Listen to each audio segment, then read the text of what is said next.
الأخلاء يومئذ بعضهم لبعض عدو إلا المتقين. صدق الله مولانا العظيم. والصلاة والسلام على خاتم النبيين وخاتم المعصومين. اللهم صل على سيدنا ومولانا محمد وبارك وسلم. صلاة وسلام عليك يا رسول الله وعلى آلك وأصحابك يا حبيب الله. صلاة وسلام عليك يا رحمة للعالمين وعلى آلك وأصحابك يا شفيع المذنبين. نگاہ ولی میں وہ تاثیر دیکھی، بدلتی ہزاروں کی تقدیر دیکھی. اللہ تبارک و تعالیٰ کی تعریف، توصیف، اس کی حمد و ثنا، جو کہ خالق کل کائنات بھی ہے اور مالک شخصیات بھی.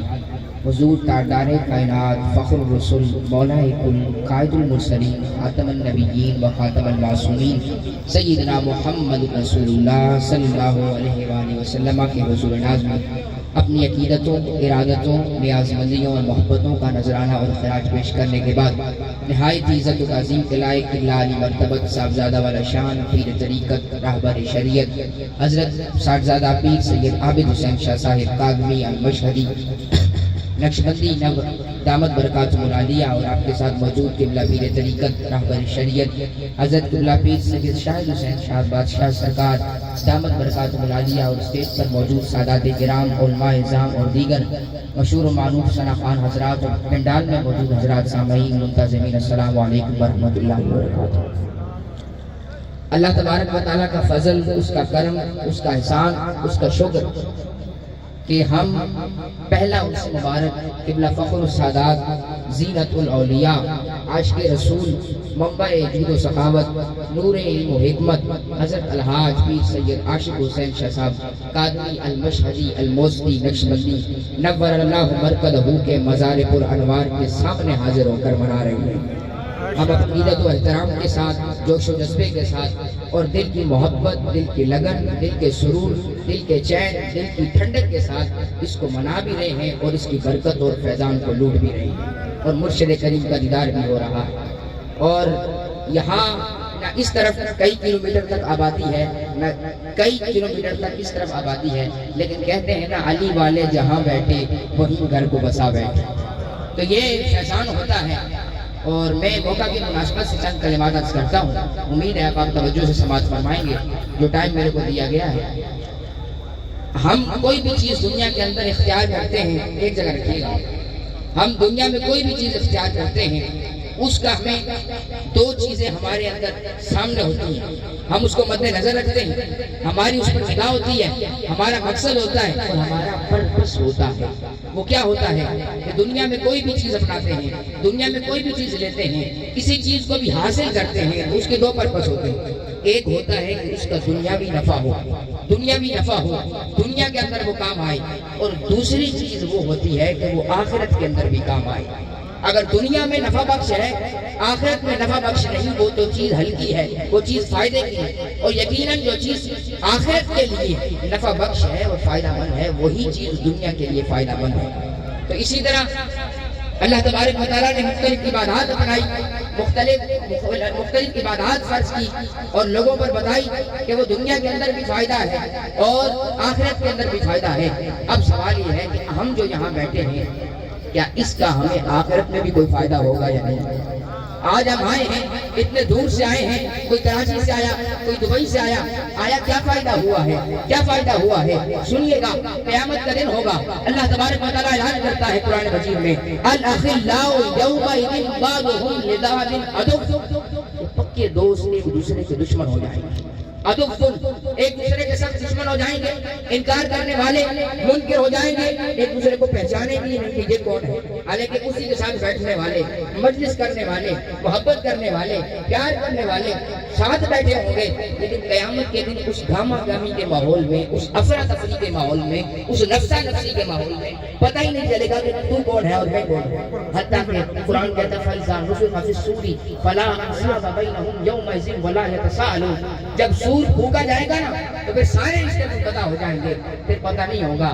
اور سب سے بڑا رشتہ کیا ہوتا ہے دنیا کے اندر؟ انسان کی ماں اور اس کا باپ. ماں اور باپ کا سب سے قیمتی رشتہ، سب سے نمایاں رشتہ، سب سے بڑا رشتہ جو انسان اپناتا ہے اور انسان کی قدر و قیمت اس سے بڑھتی ہے، وہ رشتہ کہے گا یوم یفر المرء من اخیہ.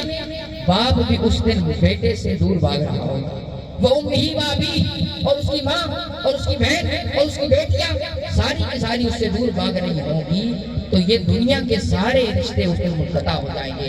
اب سوال پیدا ہوا کہ روز آنے والے ماں باپ، روز آنے والے دوست، عزیز و اقارب، رشتے دار، جب ان کے ساتھ ہمارا تعلق ٹوٹ جائے گا، ہماری نسبت اور تعلق اور ربط ختم ہو جائے گا، تو کیا جن لوگوں کے پاس سال میں یا مہینے میں یا دنوں میں ہم آتے ہیں، کیا ان سے ہمارا تعلق قیامت میں قائم ہوگا یا نہیں ہوگا؟ سوال اب یہ ہے۔ تو قرآن نے اس کو ڈیفائن کیا اور قرآن نے اس کو سمجھا دیا۔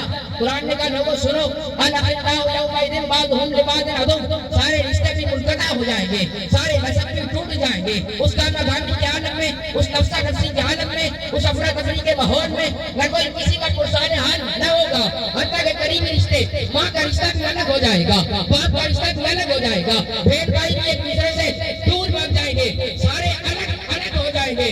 الاخلاء یومئذ بعضهم لبعض عدو الا المتقین، مگر پرہیزگاروں کا رشتہ اور ولیوں کا رشتہ اس دن قائم ہے۔ تو ولیوں کا رشتہ ہوگا نا، الا المتقین، استثناء فرما دیا کہ جو رشتہ ولیوں کا ہوگا نا تو اس دن بھی قائم رہے گا۔ پرہیزگاروں کی دوستی، آپ آئے، کوئی دبئی سے چل کے آیا، کوئی کراچی سے چل کے آیا، کوئی کشمیر سے چل کے آیا، مختلف جگہوں سے چل کے آئے، مختلف علاقوں سے چل کے آئے، مختلف لوگوں کی وجہ سے چل کے آئے،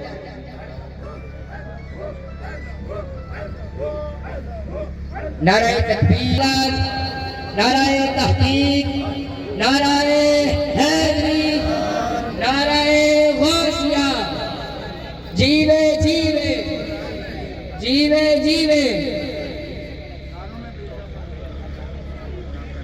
ہماری مجلس میں قبلہ پیر طریقت، راہبر شریعت، مولا مرشد پاک حضرت علامہ حضرت پیر سید ذوالفقار شاہ صاحب کاظمی المشہدی دعوت برکاتہ العالیہ رونق افروز ہوئے، ہم دل کی عطا گہرائیوں سے آپ کو مبارکباد پیش کرتے ہیں۔ تو کوئی کشمیر سے چل کے آیا، کوئی دبئی سے چل کے آیا، کوئی کہاں سے چل کے آیا، تو یہ مت سمجھنا کہ چل کے آنا رائے گاہ چلا گیا۔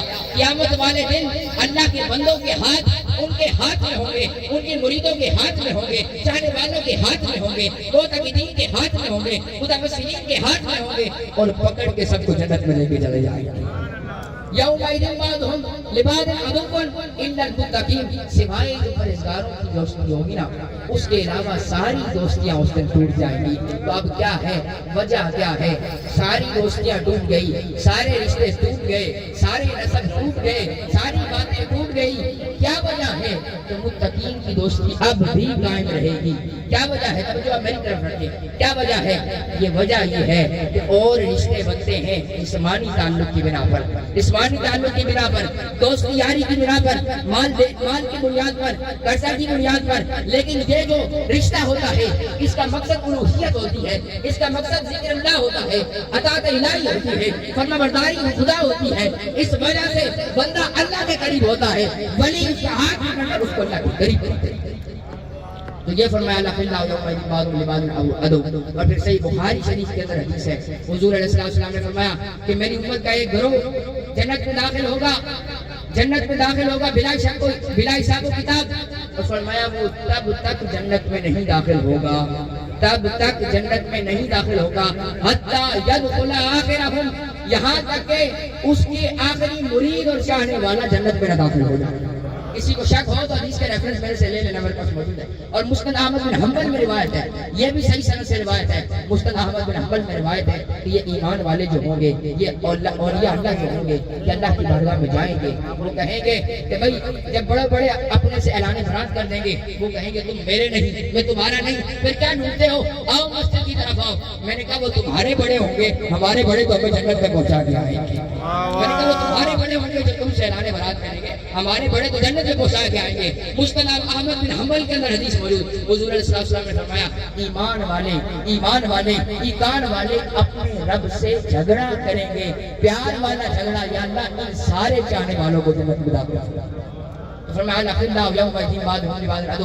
آج جس ہستی کا خوش منا رہے ہیں قبلہ پیر طریقت رہبر شریعت حضرت پیر سید عاشق حسین شاہ صاحب کاظمی، آپ کی زندگی نور علی نور تھی، علم و حکمت کا آپ پیکر تھے، آپ کی زندگی صوفیت کے اندر پڑی تھی، آپ کرامات اٹھائیں، استقامت اٹھائیں، جس اعتبار سے بھی آپ دیکھیں آپ کی سیرت انمول نظر آتی ہے۔